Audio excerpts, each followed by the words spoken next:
आज UP college में तीसरे दिन भी छात्र अनिश्चितकाल तक धरने पे बैठे रहे। छात्रों का कहना है कि सचिव एक व्यवसाय है और उन पर कई मुकदमे भी चल रहे हैं, उनको हटाया जाए। आज मौके पे पहुंची एसडीएम शुभांगी शुक्ला ने आश्वासन देते हुए इस अनिश्चित धरने को खत्म करने को कहा। छात्रों का कहना है जब तक उनकी मांगे पूरी नहीं होगी तब तक ऐसे ही अनिश्चितकाल तक धरना चलेगा।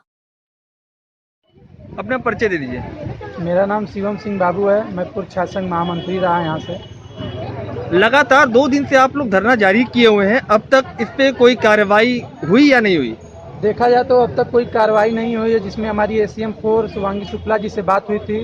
उन्होंने हमें बातचीत में ये बताया कि कुछ उन लोगों का डीएम साहब से कुछ वार्तालाप हुई थी जिलाधिकारी महोदय से। तो उसमें बात ये हुई है कि उनका कहना है कि 5-6 दिन में कोई दूसरे सचिव आएंगे जो उनको कार्यरत बनाया जाएगा। लेकिन हम लोग का मानना है कि जब तक वो आ नहीं जाएंगे तब तक हम अपने धरने पर से हटेंगे नहीं, जब तक वो यहाँ से सचिव साहब बाहर न चले जाएं, हट न जाएं।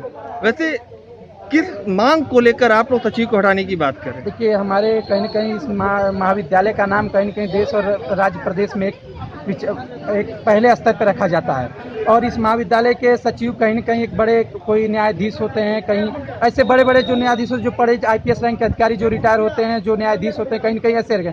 अब वर्तमान समय में जो सचिव महोदय हैं वो एक व्यवसायिक तरीके के हैं, जो एक अपराधी तत्व के हैं, जिनके ऊपर कई मुकदमे भदोही में चल रहे हैं, जिनके वर्तमान में उनके ऊपर मुकदमा चला है, जिसकी कापी हम लोग के पास वर्तमान में हम लोग के पास उनकी कापी रखी भी गई है। तो ऐसे सचिव यदि हम लोग के महाविद्यालय में आते हैं, ऐसे सचिव यदि हम लोग की महाविद्यालय की मॉनिटरिंग करेंगे तो हमें तो नहीं लगता कि अच्छी शिक्षा दे पाएंगे या उनसे कोई हमें अच्छी प्रेरणा मिलेगी। आज एसीएम 4 शुभांगी शुक्ला जी आई हुई थी, उनसे आपको क्या उन्होंने आश्वासन दिया? देखिए, शुभांगी शुक्ला जी आई थी, उन्होंने मुझे यही आश्वासन दिया हम सभी छात्र नेताओं को कि डीएम साहब से हमारी बात हुई है। उन्होंने कहा है कि 5-6 दिन में कॉलेज प्रबंध तंत्र जो अपना कमेटी बनाएंगे उसमें नए सचिव आएंगे। लेकिन हम लोग ने कहा कि जब तक वो बन नहीं जाएंगे, जब तक ये हटेंगे नहीं, तब तक हम अपना धरना नहीं खत्म करेंगे। यदि हम लोग की मांगे नहीं पूरी होती है तो हम इस अनिश्चितकालीन धरना को आमरण अनशन में तब्दील करेंगे।